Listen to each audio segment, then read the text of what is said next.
My name is Jasmine Robinson, but everybody calls me Jazz. I'm 38 years old. I politely asked my mother-in-law to stop smoking in our home because our premature baby was fighting for every breath in that room. My husband looked me dead in the eyes and said, "Shut your mouth. You're more toxic than any cigarette." Then he grabbed that kettle of boiling water. His mother didn't just watch, she smiled. But 10 minutes later, I did something that changed everything. Before we continue, please like this video, subscribe to the channel, and drop a comment telling me where you're watching from. Your support means the world. Now, let me take you back to where it all started.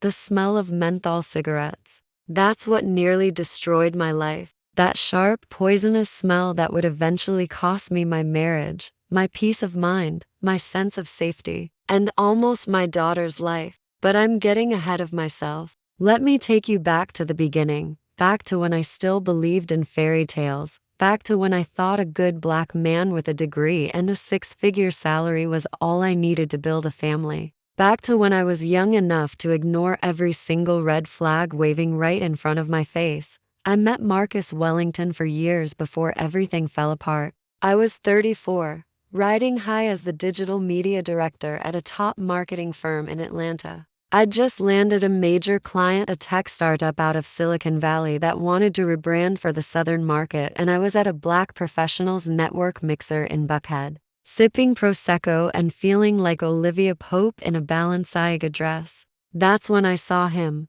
6'3", skin the color of warm cognac, custom Tom Ford suit fitted so perfectly it looked painted on, and confidence that radiated off him like heat rising from Atlanta asphalt. In July, Marcus was 36 then, a senior partner at Reynolds and Associates, one of Atlanta's most prestigious corporate law firms. The kind of brother who could walk into any room, boardroom, ballroom, family reunion, and immediately become its gravitational center. He approached me with this smile that made my knees weak, the kind of smile that should come with a warning label, and said something clever about my presentation earlier that evening. I was hooked. No, let me be real with you, I was gone. Completely gone. Within 2 weeks, we were inseparable. Marcus wined and dined me at every spot in Atlanta that mattered. The Sundial restaurant, with its 360-degree views of the city skyline.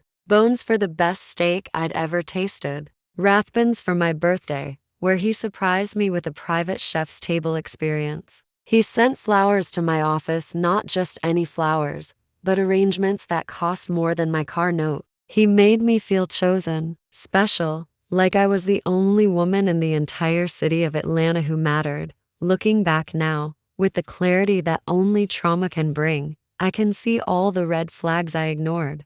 The way Marcus always had to win every argument, even stupid ones, about whether Outcast or Goody Mob had the better discography. The way his jaw would tighten when I disagreed with him about anything, which movie to see, which route to take home, whether we should spend Christmas with his family or mine. The way he talked about his mother like she was Coretta Scott King and Michelle Obama combined.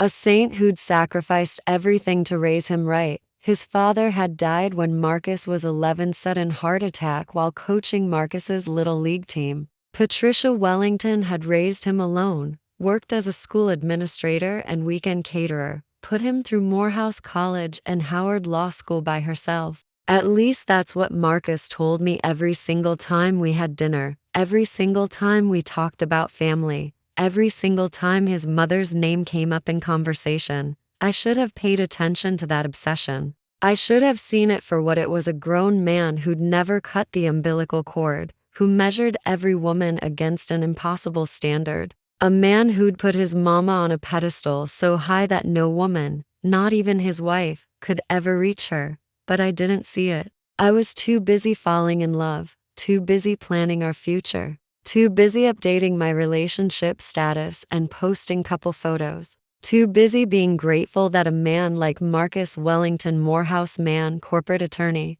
deacon at First Congregational, wanted someone like me. We got married on a perfect October afternoon at the Atlanta History Center. It was everything I'd ever dreamed of: elegant, tasteful, expensive. My wedding planner had transformed the Swan House Gardens into something out of a magazine. We had 200 guests, a 10-piece band, and a menu by Chef Todd Richards himself. Patricia was there, of course, dressed in cream. Not ivory, not champagne cream, almost white. Clothes enough to white that every black woman at that wedding noticed and started whispering. I remember my girl Kennedy, my younger sister, pulling me aside during cocktail hour. Jazz, is your mother-in-law really wearing cream to your wedding? That's basically white. That's disrespectful as hell. I laughed it off. Made excuses like I was getting paid to do PR for Patricia Wellington. Girl, it's ivory, not white. She's traditional. She's from a different generation.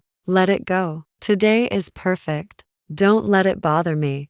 More red flags I ignored because I was desperately trying to make everything perfect. Trying to prove I could be the wife Marcus needed. The daughter-in-law Patricia could accept. The first year of marriage was good. Marcus was attentive, successful, and we were building a life together in his beautiful Buckhead condo, a penthouse unit with floor-to-ceiling windows overlooking the city. The kind of view that made me feel like Atlanta belonged to us. I kept working, kept climbing, kept being the independent woman I'd always been, but I wanted a baby. I wanted to start a family before my biological clock ran out completely. Marcus was hesitant at first. Said we should wait. Said we should enjoy being just the two of us. Said we should travel more, build more wealth, wait until he made senior partner. But I pushed. I'll admit it, I pushed hard because I was 35, then 36, and I could hear that biological clock ticking like a countdown to midnight. Every baby shower I attended, every pregnancy announcement on Instagram, every Mother's Day that passed felt like time slipping away. When I finally got pregnant, Marcus seemed happy. He really did. He rubbed my swollen feet after long days. He came to the prenatal appointments at Emory. He helped me paint the nursery in soft yellows and grays because we wanted to be surprised about the gender. Everything seemed perfect, like we were finally becoming the family I'd always envisioned. Then Amara arrived, and everything changed. My beautiful, perfect, terrifying Amara. She came 6 weeks early, a premature birth that sent me into an emergency C-section at 2:47 in the morning. I'll never forget the fear I felt when Dr. Okonkwo told me Amara was in distress, that we had to get her out now, that every second counted. The surgery was brutal. They cut me open while I was awake, pulled my baby out of me while I laid there shaking and crying and praying. And then she was here, this tiny, fragile thing, just 4 pounds to ounces, with lungs that weren't quite ready for the world outside my body. They kept her in the NICU at Emory for 3 weeks. 3 weeks of absolute hell. 3 weeks of watching my daughter in an incubator, hooked up to wires and monitors and tubes. 3 weeks of pumping breast milk every 3 hours and storing it in little bottles with dates written in Sharpie. 3 weeks of crying in hospital bathrooms, crying in my car, crying myself to sleep every night because I felt like my body had failed her. Marcus was there, but he was distant, distracted. He kept taking calls from the firm, kept checking his email during our NICU visits, kept talking about depositions and client meetings like our daughter wasn't fighting for every single breath. When we finally brought Amara home, I was exhausted, traumatized,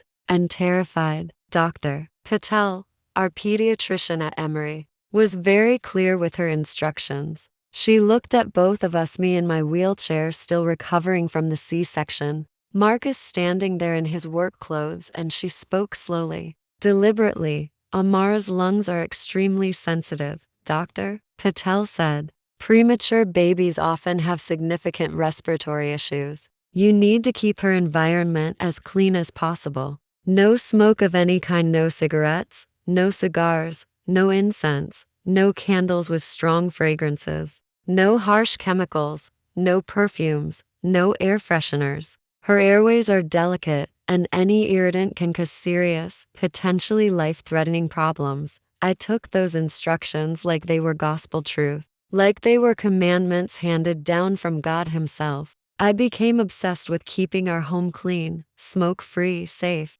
I made Marcus wash his hands the second he walked in the door. I stopped wearing perfume completely, switched to fragrance-free everything: laundry detergent, body wash, lotion. I did everything humanly possible to protect my daughter. That's when Patricia decided she needed to visit. No, not visit, descend. She descended on our lives like a storm we never saw coming. I'll never forget the phone call. I was 4 weeks postpartum, still recovering from the C-section, still struggling with breastfeeding, still barely sleeping more than 2 hours at a time. Marcus came home from the firm and announced it casually, like it was nothing, like it was already decided. Mom's coming to stay with us for a while. She wants to help with the baby.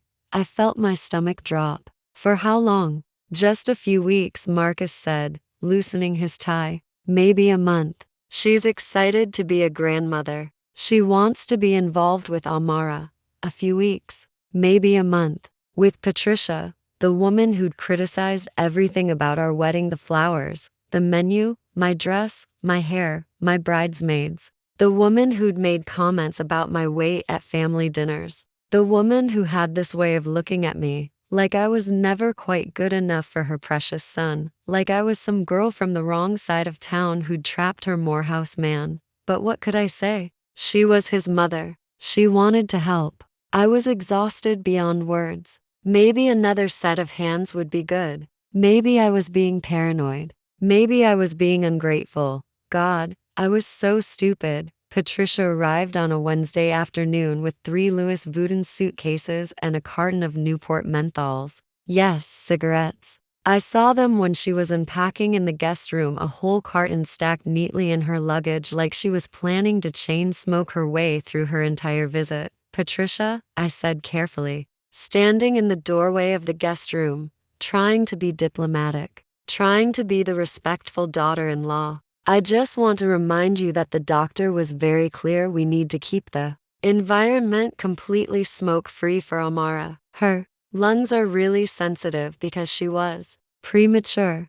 Patricia looked up at me with this expression I would come to know so well, this mixture of condescension and dismissal, like I was a child who didn't understand how the real world worked, like I was being dramatic about nothing. Oh, sweetheart, she said, her voice dripping with fake sweetness that made my skin crawl. I'm not going to smoke inside the house. I'll smoke on the balcony. It'll be fine. It was not fine. From day one, Patricia took over. She rearranged our kitchen cabinets because, according to her, I had things all wrong. She criticized the way I burped Amara, said I was doing it too gently, that babies needed a firmer pat. She watched me breastfeed with this judgmental look on her face, her lips pressed together in disapproval, and made comments like, in my day, we didn't make such a fuss about breastfeeding. Formula worked just fine for Marcus, and look how he turned out. Every single thing I did was wrong, according to Patricia. The temperature of Amara's bath water wrong. The way I swaddled her wrong. The feeding schedule I was trying to establish wrong. The clothes I dressed her in wrong. The way I talked to her, sang to her, held her all wrong. And Marcus, my husband, the man who'd promised to love and cherish me, to be my partner, to have my back no matter what, he said nothing, absolutely nothing. Worse than nothing, actually, he defended her. Mom's just trying to help, he'd say when I tried to talk to him about it privately in our bedroom. She raised me by herself. She knows what she's doing. Maybe you should listen to her. But Marcus, I'd argue, trying to keep my voice down so Patricia wouldn't hear. I'm Amara's mother. I need to do things my way. I need you to support me. Your way? He'd scoff, like the very idea was ridiculous. Jazz, you're a first-time mom who's exhausted and hormonal. Maybe you should listen to someone with actual experience instead of acting like you know everything. Hormonal. He called me hormonal, like my concerns, my instincts, my desperate need to protect my daughter were just some byproduct of postpartum chemicals and not legitimate feelings from a mother trying to keep her baby alive. But the smoking, God. The smoking was the worst part of all of this. Patricia would go out to our penthouse balcony and light up, standing right next to the sliding glass door. Even with the door closed, even with the central air running, I could smell it. That acrid, poisonous smell of menthol and tobacco that made my skin crawl because I knew. I knew deep in my bones. It was getting into the apartment, into the air my daughter was breathing. Patricia, please, I'd beg, following her out to the balcony. Can you smoke farther away from the door? The smoke is drifting inside. I can smell it in the living room. Oh, Jasmine, she'd say, waving her cigarette dismissively like I was bothering her about nothing. You're being ridiculous. I'm outside. The smoke isn't going anywhere near the baby. But it was. I could smell it on her clothes when she came back inside. I could smell it lingering in the hallway near the nursery. I could smell it on her hands when she reached for Amara. That stale cigarette smell that made me want to snatch my baby away. I started closing all the doors, running air purifiers in every single room, opening windows even though it was cold outside. Anything to keep that poison away from Amara. And then I started finding cigarette butts. In the kitchen, trash, buried under coffee grounds and food waste. Behind the potted plant on the balcony. In the bathroom, garbage, wrapped carefully in toilet paper. Like I wouldn't notice. Like I was stupid. Patricia was smoking more than just on the balcony. She was smoking everywhere, sneaking cigarettes when she thought I wasn't paying attention, treating my home, my daughter's health, like they didn't matter. I confronted her, tried to stay calm, tried to be reasonable, tried to be respectful. Patricia, I found cigarette butts in the kitchen trash. Are you smoking inside? Her face went ice cold. Are you accusing me of lying, Jasmine? I'm not accusing you of anything. I'm just asking because I told you I smoke on the balcony, she interrupted, her voice sharp as broken glass. If you're smelling smoke, maybe it's coming from your neighbors. Or maybe, she paused, looked me up and down like I was crazy. Maybe you're imagining things. New mothers get paranoid, you know. It's very common. Postpartum psychosis is a real thing.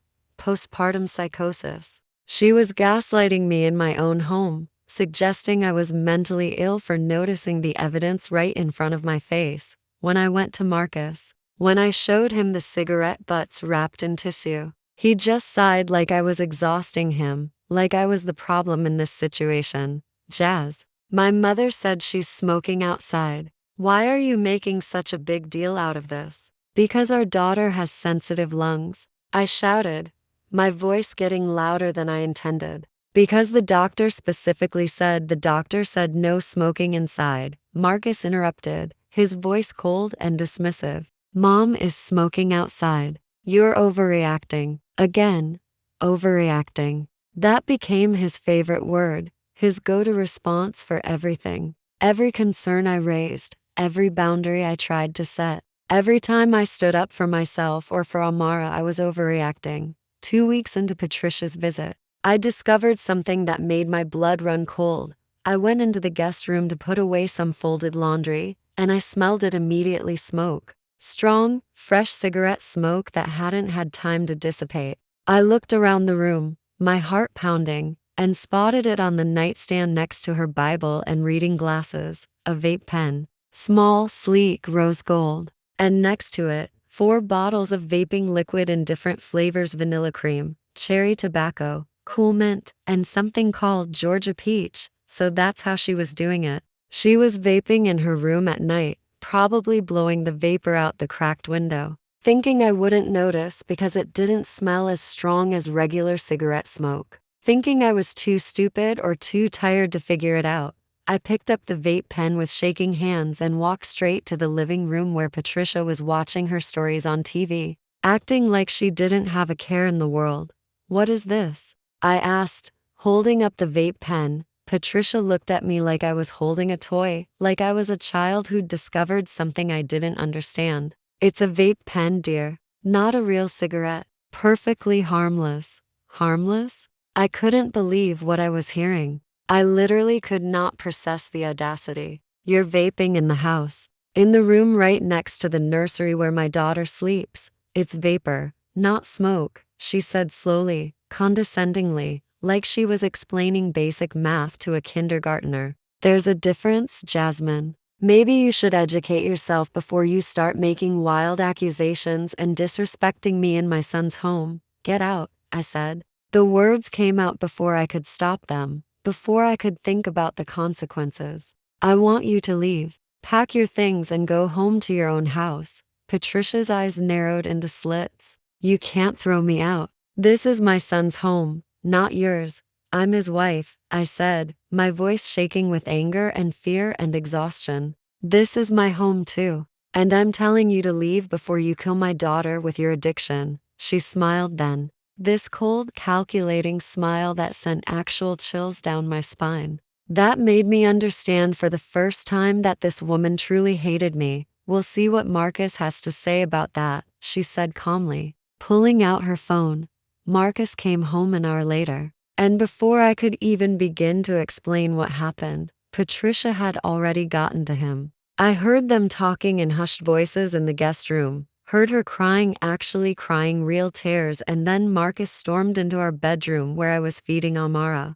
What the hell is wrong with you? He demanded, his voice loud enough to make Amara flinch at my breast. Excuse me? You told my mother to get out? You tried to throw her out of our home? Who do you think you are? Marcus, she was vaping in the house, I said, trying to keep my voice calm for Amara's sake. Right next to Amara's room, after I specifically asked her not to smoke anywhere inside. After the doctor said it's a vape pen, Jazz, he interrupted. It's not the same as smoking. It's vapor, not actual smoke. There's a scientific difference. It absolutely is the same. It's nicotine, it's chemicals. It's toxic vapor that goes into the air that our premature daughter breathes, my mother, Marcus said, his voice getting louder, getting closer to yelling, came here to help us. She took time off work, left her own home, drove all the way here because she wanted to support us during this difficult time. And instead of being grateful, instead of showing some respect and appreciation, you're harassing her about every little thing she does, every little thing? I was shaking now. Actually shaking with rage. This is about our daughter's health. This is about Amara not being able to breathe properly. About her being in the NICU for 3 weeks. About the doctor's explicit instructions. No, Marcus said coldly, cutting me off with a hand gesture like I was a witness he was dismissing in court. This is about you being controlling and paranoid. My mother raised me just fine, and I turned out perfectly healthy. She smoked when I was a baby, and I'm fine. Maybe if you spent less time policing everyone and more time figuring out how to actually be a good mother yourself, we wouldn't be having these problems. Those words hit me like a physical blow, like he'd reached out and slapped me across the face. A good mother. He was questioning whether I was a good mother because I was trying to protect our daughter from secondhand smoke. From a woman who wouldn't follow simple medical instructions. I should have left then. Right then. That very night. I should have packed my bags, called Kennedy, taken Amara, and walked out. But I didn't. I was too tired, too broken, too convinced somehow that this was all my fault. That I was being unreasonable, that I needed to try harder to make this work. To make this family function. Patricia stayed. And things got progressively worse. She started being more careful, more sneaky with her smoking. She'd go down to the parking garage in the middle of the night. She'd take long drives and come back smelling like perfume and breath mints. She'd spray Febreze in her room like that would cover up everything. But I could still tell. I could smell it on her clothes, see it in her yellowed fingernails. Notice the way she'd get irritable and short-tempered if she went too long without a cigarette. And then Amara got sick. It was 2:30 in the morning when I heard her coughing. Not a normal baby cough, but this horrible rasping, wheezing sound that made me shoot straight up out of bed in pure terror. I ran to her nursery and found her struggling to breathe, her tiny chest heaving with effort, her little lips starting to turn blue. Marcus, I screamed. Marcus, call 911 right now. We rushed to Emory Hospital, me in the back seat holding Amara, trying to keep her calm while she gasped for air like a fish out of water. Marcus driving like a madman through empty Atlanta streets, running red lights and stop signs, I have never been more terrified in my entire life. Never. I thought my daughter was going to die in my arms before we could get to the hospital. The ear doctors at Emory worked fast. They got Amara on oxygen immediately, did chest x-rays, ran blood tests, started treatments. And then Dr. Patel, Amara's pediatrician, came in at 4 o'clock in the morning, called in by the ear staff because Amara was her patient, Mr. and Mrs. Wellington, she said, her face grave and serious as she looked at both of us. Amara is experiencing acute respiratory distress. Her airways are severely inflamed, and she's having extreme difficulty getting enough oxygen into her lungs. What caused it? I asked, holding Marcus's hand so tight I thought I might break his fingers. Dr. Patel looked between us. Has she been exposed to secondhand smoke? The silence in that hospital room was deafening. No, Marcus said immediately, quickly, defensively. No one smokes in our home. Are you absolutely certain? Dr. Patel pressed, looking directly at me now. Because the inflammation I'm seeing in her airways is consistent with smoke exposure. Premature babies like Amara are extremely vulnerable to respiratory irritants. Even trace amounts of secondhand smoke can cause this kind of severe reaction. I looked at Marcus. He looked at me, and I knew with absolute certainty that this was Patricia's fault. All her sneaking around, all her lies, all her dismissive comments about me being paranoid. This was the result. Our 5-month-old daughter was in the hospital struggling to breathe because my mother-in-law couldn't go a few hours without nicotine. My mother-in-law smokes, I said quietly, my voice barely above a whisper. She's been staying with us. Where does she smoke? Dr. Patel asked, pulling out her tablet to take notes. She says on the balcony, but I've found evidence that she's been smoking inside sometimes. And she vapes in her room. I found the vape pen.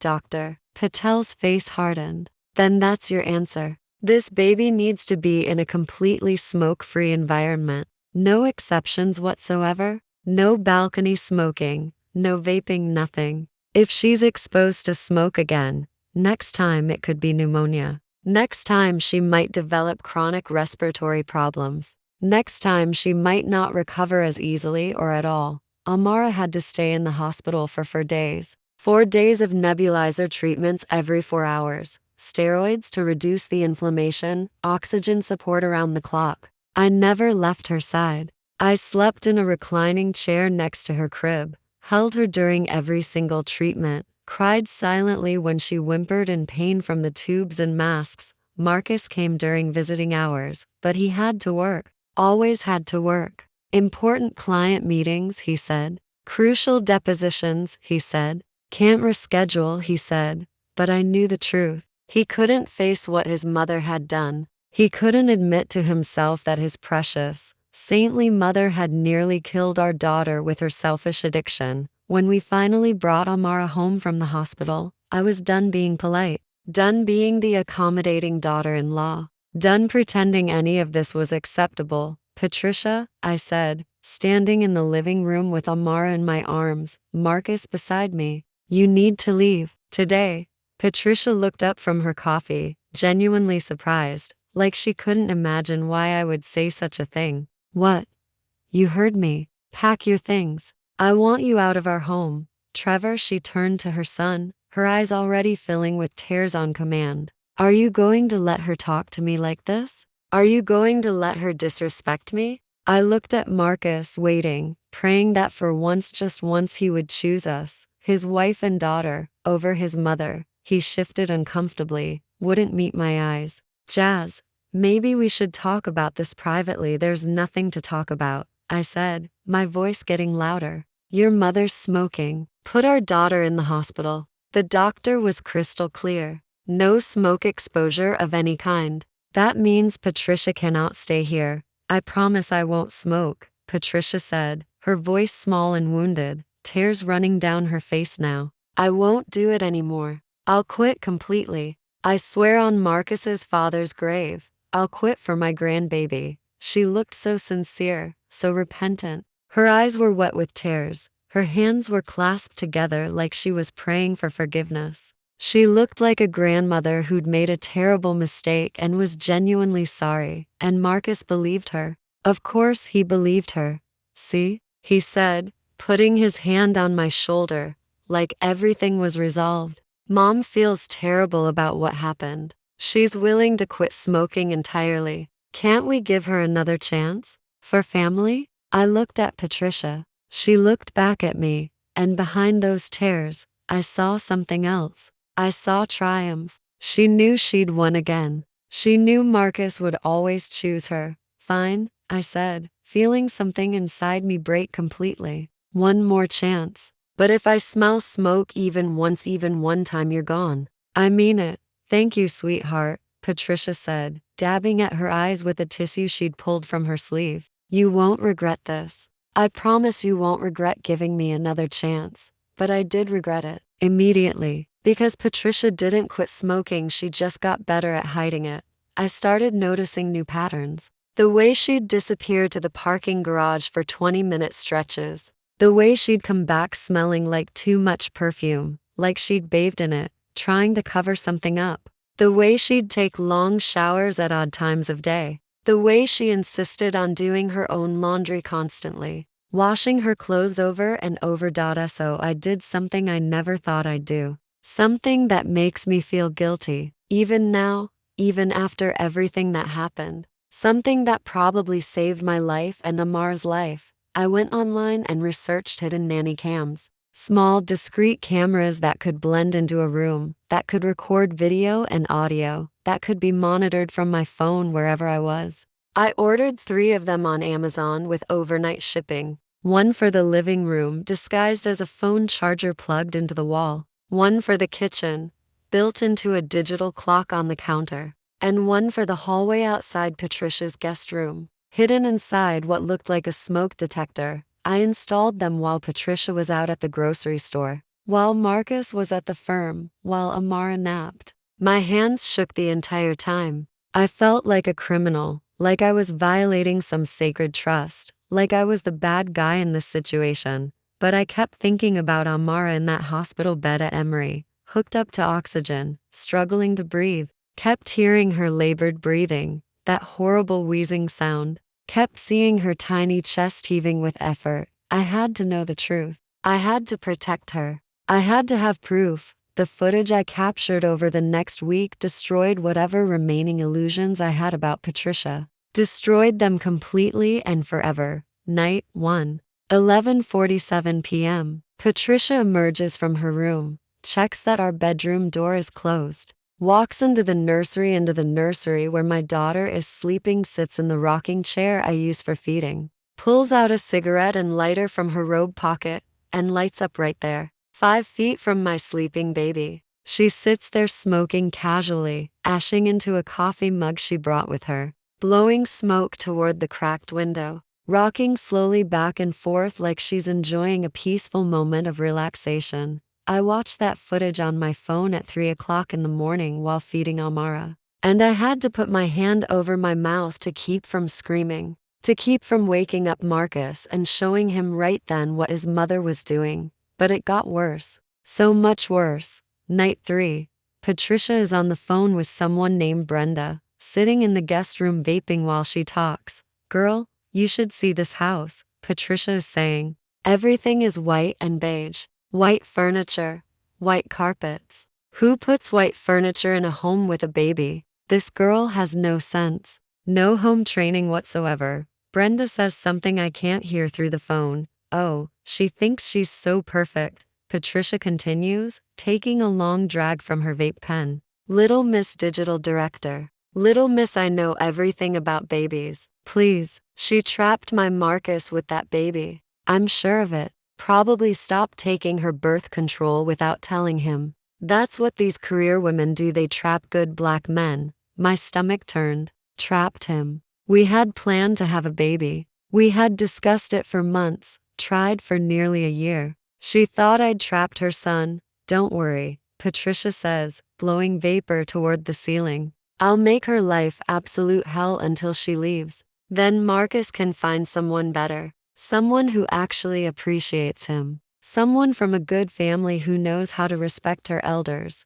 She was actively trying to drive me away. This wasn't just about smoking or being difficult. This was a deliberate campaign to destroy my marriage so she could have her son back all to herself. Day 5. I'm at a pediatrician follow-up appointment with Amara. The kitchen camera captures Patricia going through my things, my purse, my laptop bag, my mail sitting on the counter. She finds a bottle of my expensive serum, La Mer moisturizer I'd bought myself before Amara was born as a pregnancy treat. Patricia opens it, smells it, wrinkles her nose in disgust, and pours the entire $300 bottle down the kitchen sink. Just dumps it out like it's nothing, like it's garbage. Then she goes to the coat closet where I keep my work clothes, the professional blazers and dresses I'll wear again once my maternity leave ends. She takes out a pair of fabric scissors from the kitchen drawer, and she cuts small holes in the back of 3 of my blazers, holes where I wouldn't notice right away until I wore them to an important meeting. Sabotage.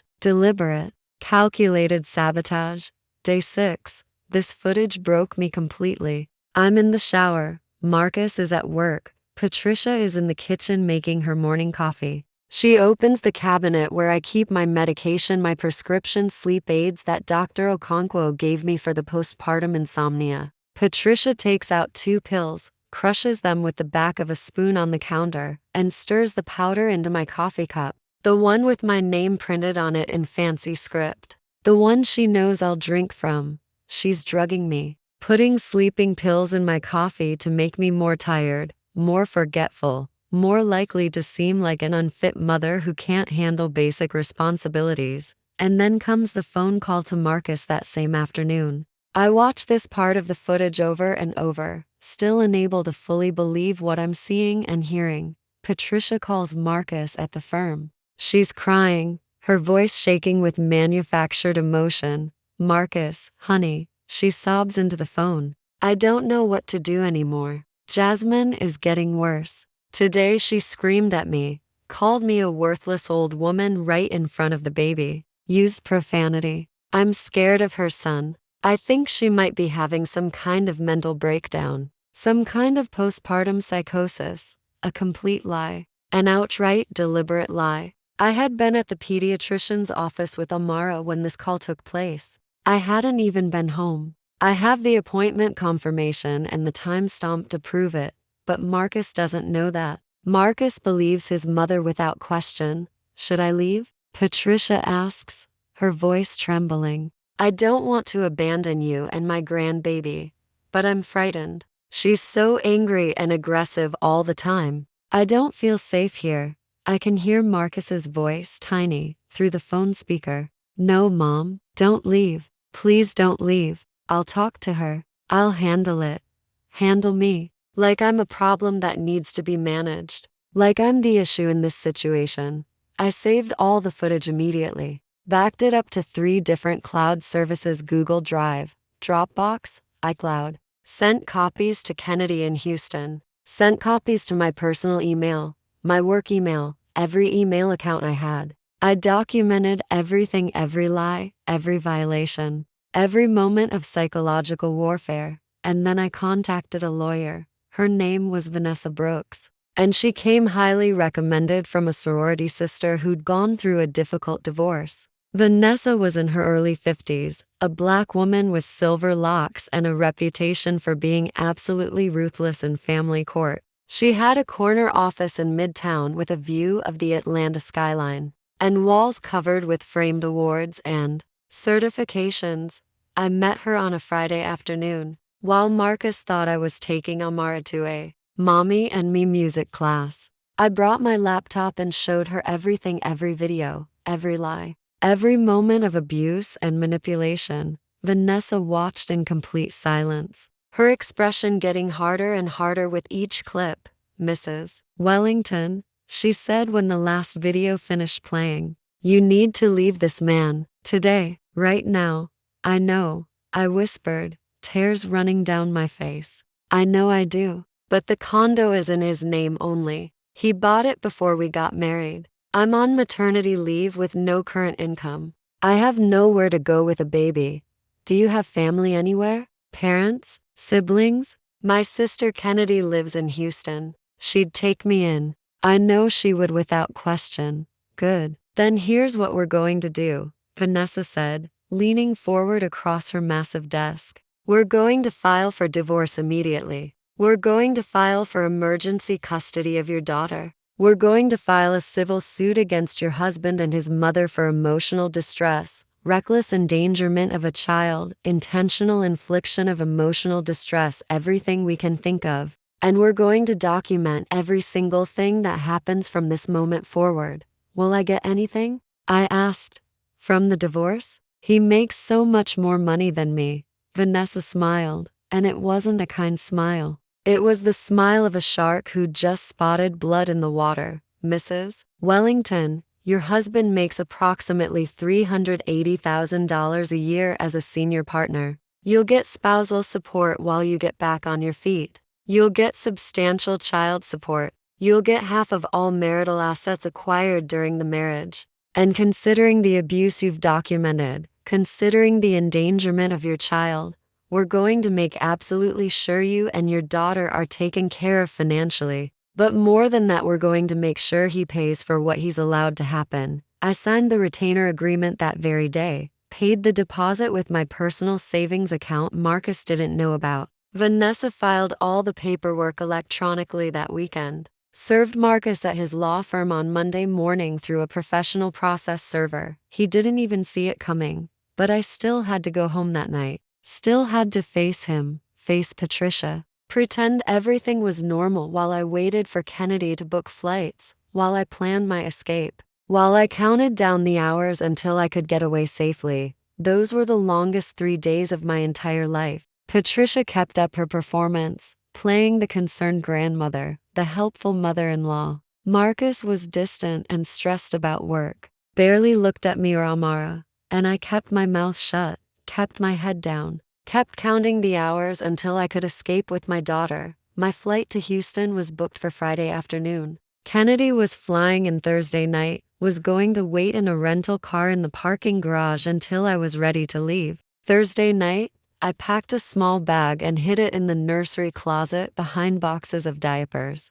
Just essentials for me and Amara: diapers, formula, a few changes of clothes, important documents, my laptop. Everything else could wait, could be replaced, could be shipped later. Friday morning, I woke up with a detailed plan. Kennedy was downstairs in the parking garage, engine running, ready to go. Vanessa had advised me to time my exit carefully, to make sure I had witnesses available, to make sure I would be safe, but Patricia ruined everything. I should have known she would. I should have been more careful, but I was so close to freedom, so desperate to get out, that I got careless. It was 10:15 in the morning. Marcus was working from home, shut up in his office on a conference call about a major client. I was in the nursery with Amara, changing her diaper, singing softly to her, promising her that everything was going to be okay, that we were going to be safe soon, that we were going to start a new life.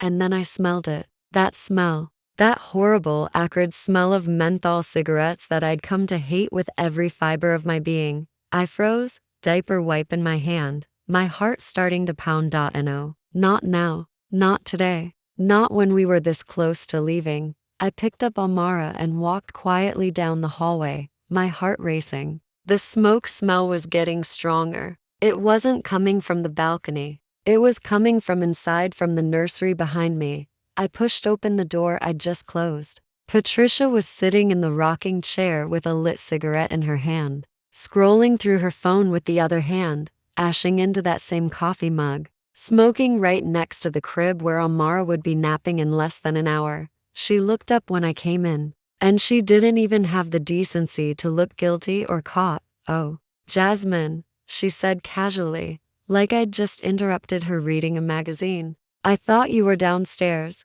"Get out," I said quietly, my voice shaking, holding Amara close to my chest. "Get out of this room right now." Patricia took another drag from her cigarette, deliberately slow, and blew the smoke directly toward the window. "I was just taking a little break." "Relax, girl.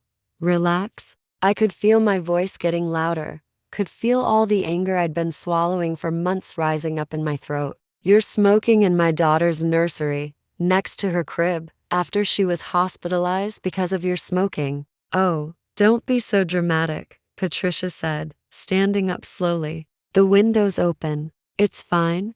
"It's not fine. Nothing about this is fine. I want you out of this room, out of this apartment, out of our lives today, right now." Patricia's face changed. The mask of the sweet grandmother fell away completely, and what was underneath was cold, mean, hateful.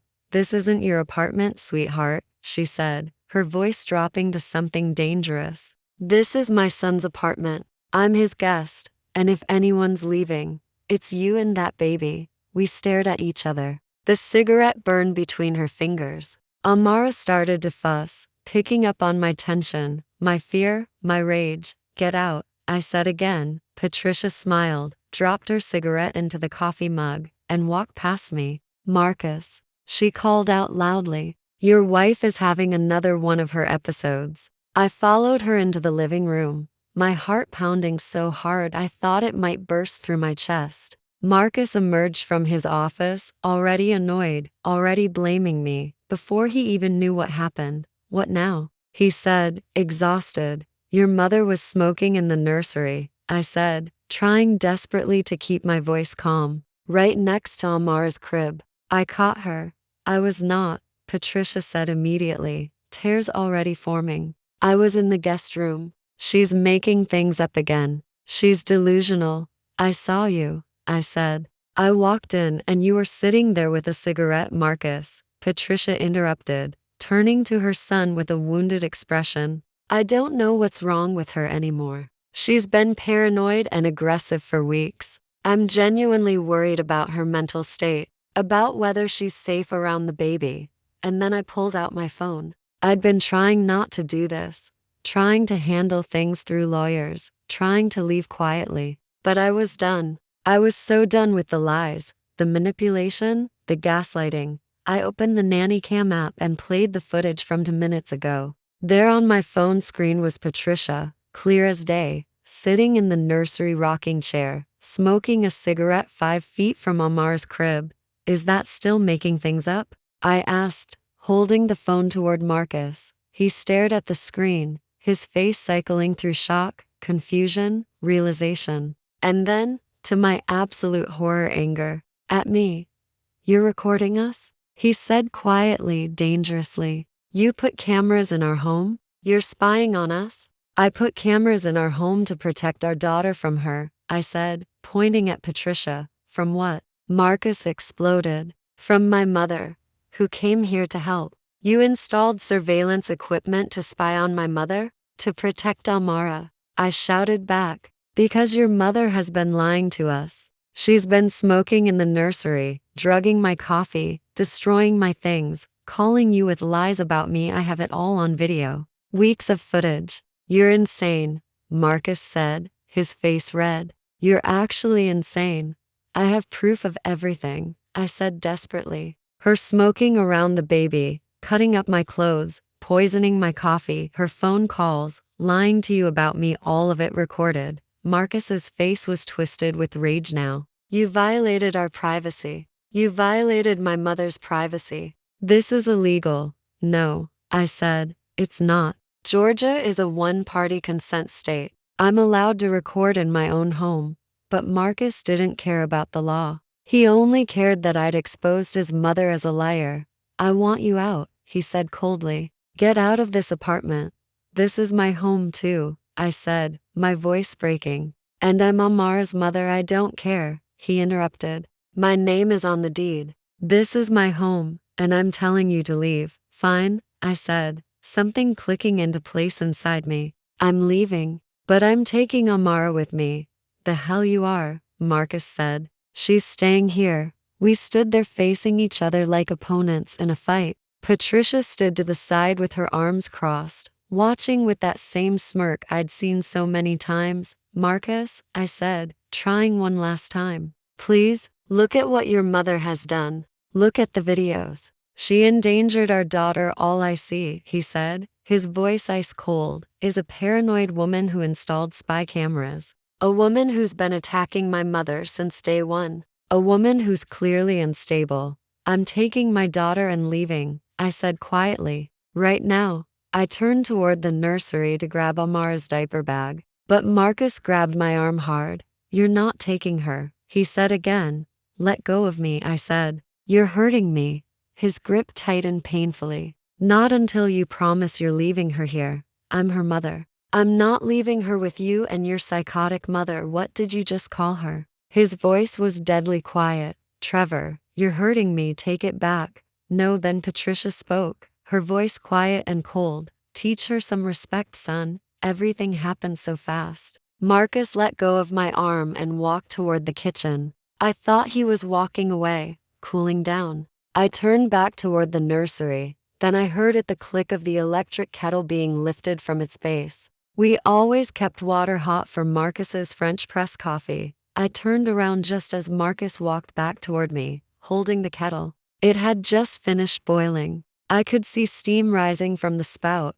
Marcus, I said, confused, frightened. What are you doing? He didn't answer. His face was blank, empty, like something else had taken over his body. Marcus, put that down. He took another step closer. Patricia smiled. That's what I remember most clearly, not Marcus's face, but Patricia's satisfied smile. Shut your mouth, Marcus said quietly. You're more toxic than any cigarette. You're a terrible mother, a terrible wife. He raised the kettle. I understood 1 second before it happened. 1 second. Not enough time to run. Not enough time to shield myself. Just enough time to turn my body to protect Amara in my arms. The boiling water hit my back. The pain was unlike anything I'd ever experienced. Immediate, searing, all-consuming. I screamed, a sound I didn't know I could make, primal and raw. I fell to my knees, still holding Amara, trying to protect her even as my skin blistered and burned.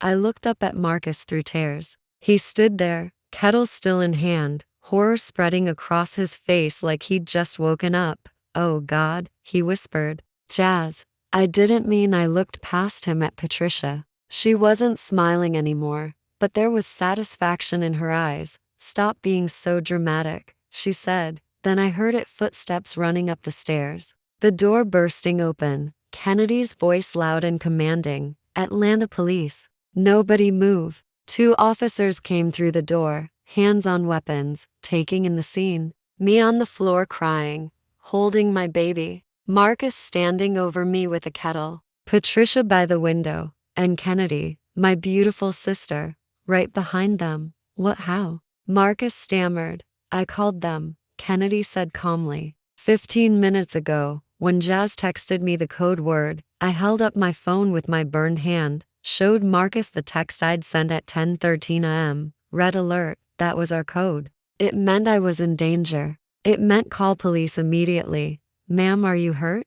An officer asked, kneeling beside me. He poured boiling water on me, I said, my voice breaking. My husband poured boiling water on my back. Sir, the officer said to Marcus, put that down and step away. This is a misunderstanding, Marcus said quickly. She was attacking my mother. I have it on video, I said. All of it, multiple angles.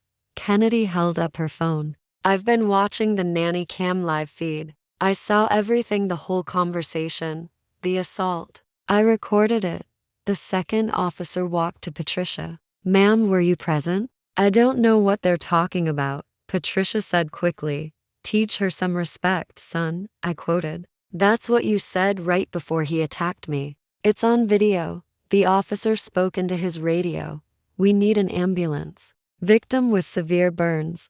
I'm an attorney, Marcus said desperately. This is my home. She's been unstable for weeks, sir. You need to be quiet, the officer said firmly. Right now I have a woman with visible burn injuries and video evidence. Put the kettle down. The paramedics arrived. They helped me up carefully, and I finally saw the damage. My entire back was red and blistered. My left arm had second-degree burns. They had to cut away my shirt, and even that gentle touch made me sob. We need to transport her to the burn unit, a paramedic said. I'm going with her, Kennedy said. Taking Amara from my arms, "Ma'am," the officer said to me, "do you want to press charges?" I looked at Marcus. He was against the wall now, handcuffs on his wrists, his face white as paper. "Yes," I said. "I want him arrested." "Jasmine, please," Marcus said, his voice breaking. "I'm sorry, you meant it," I said quietly. "Your mother told you to teach me respect, and you meant every second of it." "What about her?" I asked, pointing at Patricia. "She commanded him to attack me."